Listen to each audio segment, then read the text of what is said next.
ផ្ទុះការរិះគន់លើអេយ៉ាណុតកីឡាករមើលមេឃាបានសរសេរសារខ្លីតែមានន័យជ្រៅតែហ្វេនៗជាច្រើនចូលទៅបញ្ចេញមតិបែបនេះក្រោយផ្ទុះការរិះគន់ដែលប្រើពាក្យមិនល្អជាច្រើនលើកីឡាករនីអេយ៉ាណុតនោះកីឡាករមើលមេឃាបានសរសេរសារខ្លីតែមានន័យថាបងប្អូនបើមិនចូលចិត្តគ្រួសារខ្ញុំទេអូសចេញទៅកុំជេរដល់ពូជអីពួកខ្ញុំមិនដែលធ្វើអីលោកឯងទេគ្រាន់តែឃើញបែបនេះមានហ្វេនៗជាច្រើនបានលើកឡើងថាកម្ពុជាមានណាមនុស្សមើលកីឡាគឺកំសាន្តអារម្មណ៍តែបើមើលហើយជេរប្រតិចដល់ម៉ែឪគេគឺជាទោសព្រហ្មទណ្ឌចូលប្រយ័ត្នកុំឲ្យខ្លួនคล้ายជាអ្នកទោសសម្រាប់ខ្ញុំស្រឡាញ់គ្រួសារគ្រូអេពេញបេះដូងបើកចិត្តឲ្យទូលាយក្មួយប្រុសពាក្យអាក្រក់ឲ្យគេទទួលយកទៅរបស់គេគឺគេអ្នកទទួលយើងយកតែបុណ្យកុសលល្អបានហើយអ្នកខ្លះថាមិនពេញចិត្តគេហើយជេរគេដល់ពេលគេដាក់ពាក្យបណ្ដឹងតាំងថាគេអាងខ្សែអាងបពួកតាំងទឹកភ្នែកហើយថាគេហាច់ account ទៀតហើយបើមិនពេញចិត្តទេអូសរំលងទៅ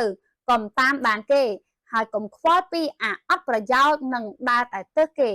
អត់ចេះមើលខ្លួនឯងតាំងពីមានការងារក្នុងទូរទស្សន៍ឥឡូវអត់មានការងារធ្វើក្នុងទូរទស្សន៍ផងហ្នឹងរីឯអ្នកខ្លះថារិះគន់បែបស្ថាបនាទៅចាំបាច់អីរិះគន់បែបជន់ពន្លិចឲ្យធ្លាក់ដល់បាតបែបហ្នឹងយើងរិះគន់បែបកែលម្អគាត់កុំរិះគន់ជេរម្ដាយឪពុកគាត់អ្នកណាក៏ចេះខឹងដែរមនុស្សមិនមែនស៊ីម៉ង់ទេ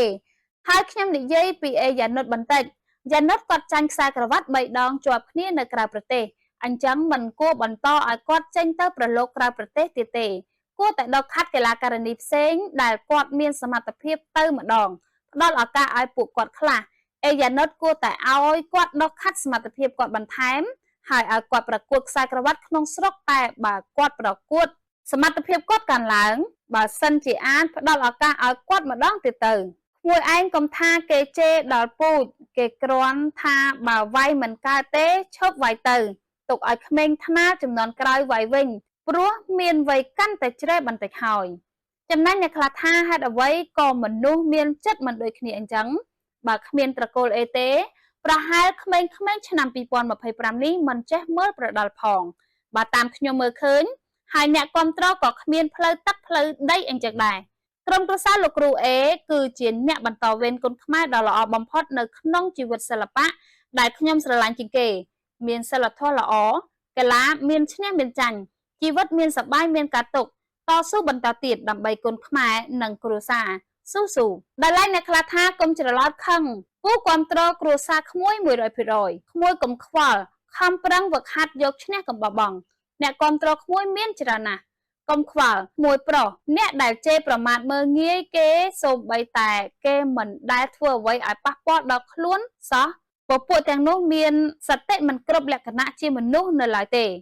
ចុះបងប្អូនយល់យ៉ាងណាដែរការលើកឡើងរបស់មើលមេឃានិង fan បែបនេះសូមចូលរួម comment និង share តាមការគួរ